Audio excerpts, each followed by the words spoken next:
বিসমিল্লাহির রহমানির রহিম। সুপ্রিয় শিক্ষার্থীবৃন্দ, কেমন আছো তোমরা?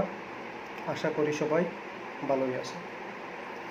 বৈশ্বিক মহামারী করোনা ভাইরাসের কারণে জালালপুর ডিগ্রি কলেজ কর্তৃক আয়োজিত অনলাইন ক্লাসে তোমাদেরকে স্বাগত জানাই। আমি মোহাম্মদ বশির আহমেদ, প্রভাষক রাষ্ট্রবিজ্ঞান, জালালপুর ডিগ্রি কলেজ। তো আমি গত ক্লাসে পৌরনীতি ও সুশাসন প্রথম পত্রের 8ম অধ্যায়ের জনমত ও রাজনৈতিক সংস্কৃতি নিয়ে আলোচনা করেছিলাম। আজ আমি নির্বাচক মণ্ডলী ও সার্বজনীন ভোটাধিকার নিয়ে আলোচনা করব। প্রথমেই নির্বাচক মণ্ডলীর গুরুত্ব ও কার্যাবলী। আধুনিক গণতান্ত্রিক রাষ্ট্রে নির্বাচনের মাধ্যমেই প্রতিনিধি নির্বাচিত হয়ে থাকে। এখানে বিধি অনুযায়ী কোনো নির্বাচনে যে নাগরিক ভোটাধিকার লাভ করেন তাকেই নির্বাচক বলে, কিন্তু সেটা পৌরনীতির ভাষায় সমষ্টিগতভাবে নির্বাচকদের সমষ্টিগত রূপই হচ্ছে নির্বাচক মণ্ডলী। অর্থাৎ আইন অনুযায়ী রাষ্ট্রের যেসব নাগরিক ভোটাধিকার প্রাপ্ত হন তাদের সমষ্টিগত রূপই হচ্ছে নির্বাচক মণ্ডলী। তোমাদের অনেকের ধারণা নির্বাচক মণ্ডলী মানে হচ্ছে যারা নির্বাচন কার্য পরিচালনা করে। আসলে তা না। যারা নির্বাচনে ভোটাধিকার প্রয়োগ করে তাদের সমষ্টি হচ্ছে নির্বাচক মণ্ডলী। তো প্রথমেই হচ্ছে প্রতিনিধি নির্বাচন। নির্বাচন বিশ্বের প্রায় প্রতিটি রাষ্ট্রেই স্বীকৃত, আর এখানে জনগণই সার্বভৌম ক্ষমতার অধিকারী। এখানে তাদের ভোটাধিকারের মাধ্যমে প্রতিনিধি নির্বাচিত করার মধ্য দিয়ে তাদের এই ক্ষমতার বহিঃপ্রকাশ ঘটে।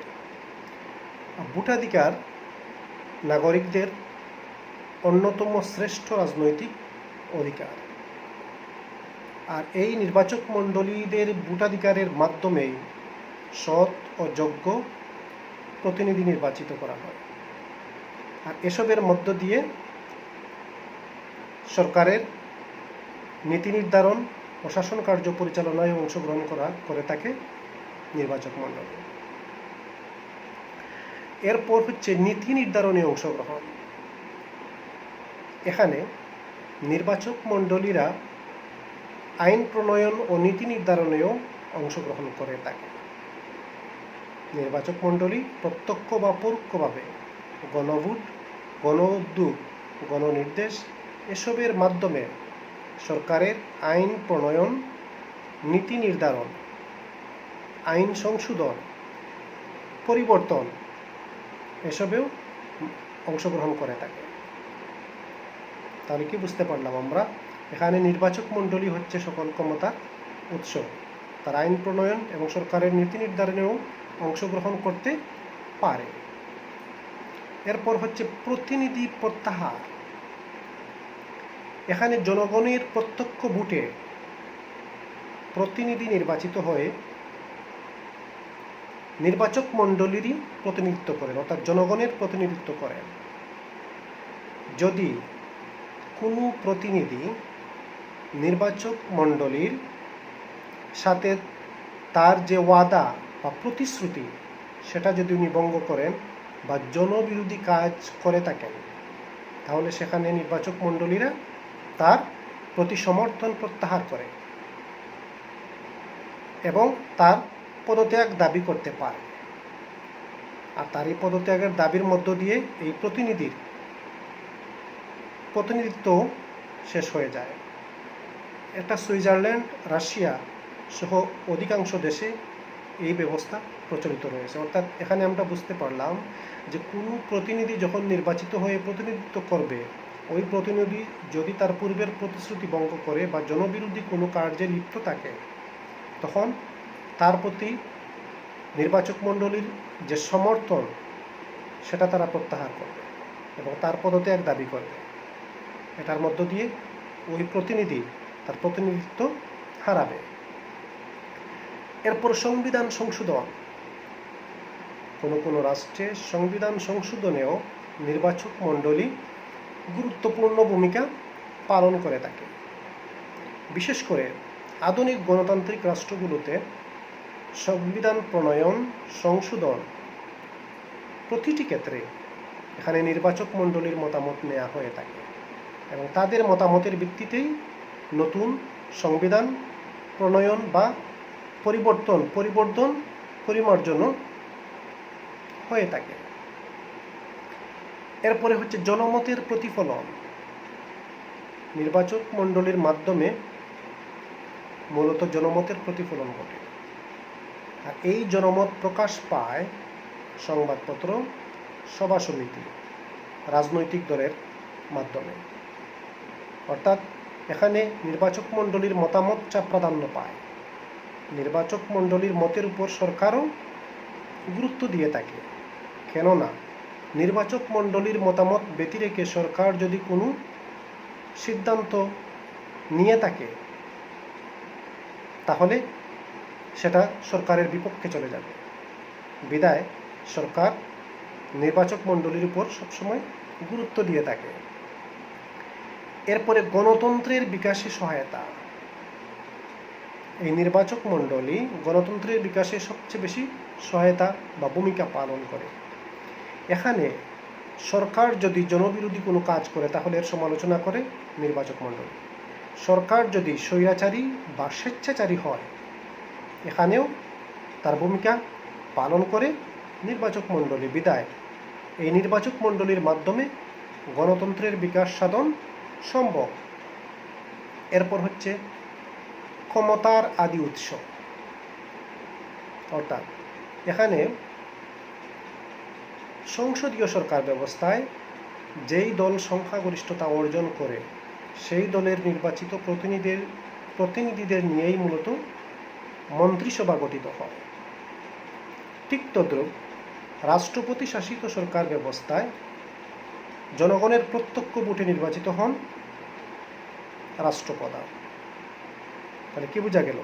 এখানে সংসদীয় সরকার ব্যবস্থা এবং রাষ্ট্রপতি শাসিত সরকার ব্যবস্থায় নির্বাচক মণ্ডলী সবচেয়ে গুরুত্বপূর্ণ ভূমিকা পালন করে থাকে। যেমন সংসদীয় সরকার ব্যবস্থায় মন্ত্রিপরিষদ, রাষ্ট্রপতি শাসিত সরকার ব্যবস্থায় রাষ্ট্রপ্রধান।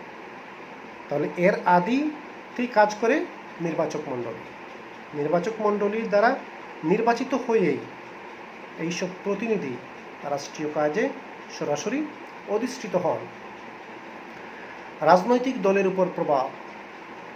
এখানে নির্বাচক মণ্ডলী রাজনৈতিক দলের উপর প্রভাব বিস্তার করে, কেননা এসব নির্বাচক মণ্ডলীর দাবি দেওয়া মনোভাব এসব রাজনৈতিক দলের মাধ্যমেই প্রকাশ পায়।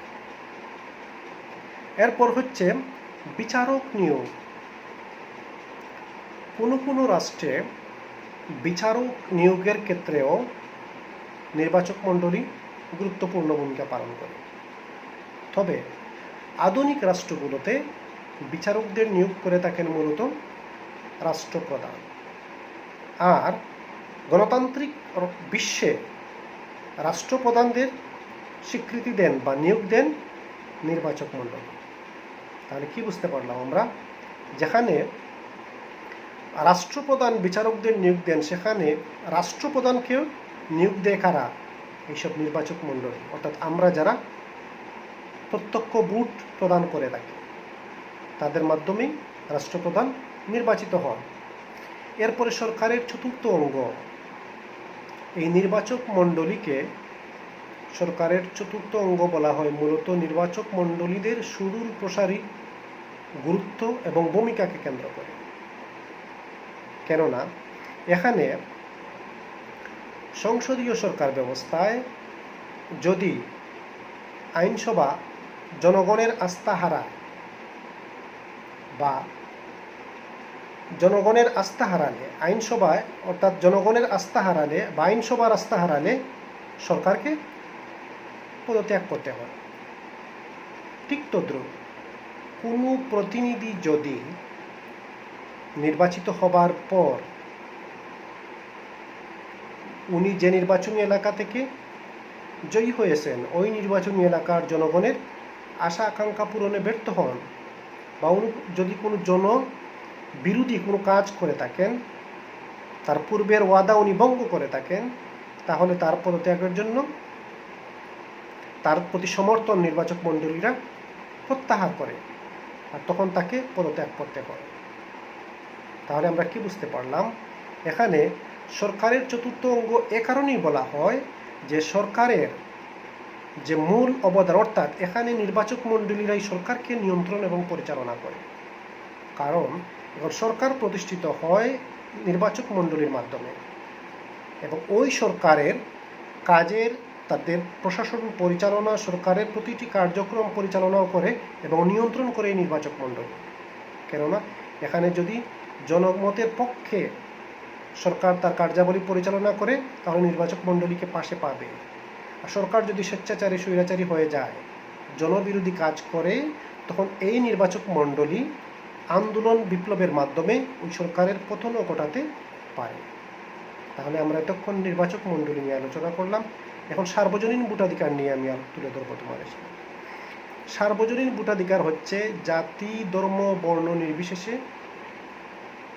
সবার ভোটাধিকার অর্জন করা। অর্থাৎ এখানে যখন একজন নাগরিকের 18 বৎসর পূর্ণ হবে তখন সে তার ভোটাধিকার লাভ করে। আর ভোটাধিকার লাভ করার পর সে প্রতিটি নির্বাচনে অংশগ্রহণ করতে পারে। এখানে জাতি, ধর্ম, বর্ণ, খাটো, উঁচু, লম্বা বলে কিছু নেই, সবার সেই অধিকার রয়েছে, ভোটাধিকার সেখানে সে ভোট দান করতে পারবে এবং ভোটের মাধ্যমেই প্রতিনিধি নির্বাচিত করতে পারবে। তবে 18 বৎসর পূর্ণ হতে হবে। আর এটাই হচ্ছে সার্বজনীন ভোটাধিকার। তো আগামী ক্লাসে আমি রাজনৈতিক সংস্কৃতি নিয়ে আলোচনা করব। আশা করি তোমরা আগামী ক্লাস অবশ্যই দেখবে এবং এই ক্লাসগুলো বারবার দেখার চেষ্টা করবে। যেহেতু এই করোনা ভাইরাসের কারণে আমরা স্বাভাবিক ক্লাস নিতে পারছি না, বিদায় তোমাদের এই ক্ষতিটা পুষিয়ে নেওয়ার জন্যই আমাদের এই প্রয়াস।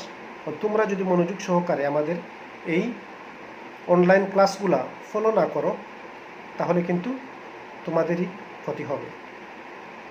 তাই আগামী ক্লাস দেখার আমন্ত্রণ রইল তোমাদের প্রতি এবং সেই সময় পর্যন্ত তোমরা সবাই ভালো থেকো, সুস্থ থেকো এবং নিরাপদে থেকো। আল্লাহ হাফেজ।